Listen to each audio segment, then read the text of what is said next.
Então, se nós temos duas formas de dizer a mesma coisa, qual é a diferença entre personal pronouns para objective?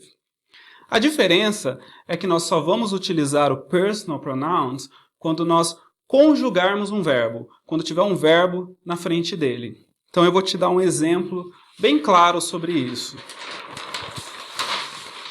Por exemplo, se eu disser assim em inglês, eu moro no Brasil, eu vou dizer assim, I live in Brazil. I live in Brazil. Então nós temos um verbo, estamos conjugando um verbo. I live.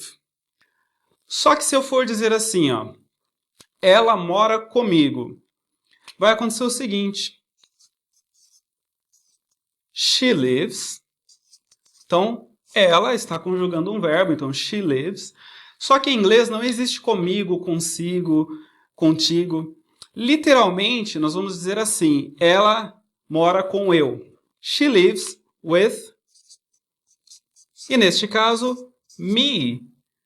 Se você disser she lives with I, vai estar incorreto, porque neste caso, eu não estou conjugando um verbo, então me. Portanto, temos que dizer she lives with me, ok?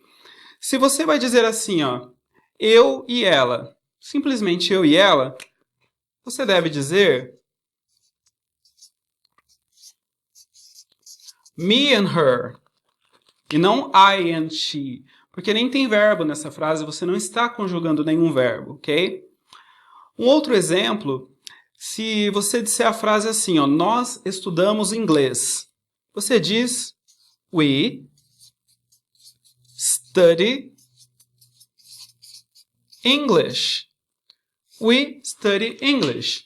Então, nós temos um verbo to study. We está conjugando, portanto, we study. Só que se nós vamos dizer assim, ó, eles estudam conosco, que não existe em inglês, seriam literalmente com nós. Ficaria, então, they study with us. With us, nesse caso, usamos a forma objective do verbo, porque us não está conjugando um verbo. Então, esta é a diferença entre personal e objective, as duas formas de se dizer pronomes em inglês, ok? We study English, they study with us. I live in Brazil, she lives with me. Me and her.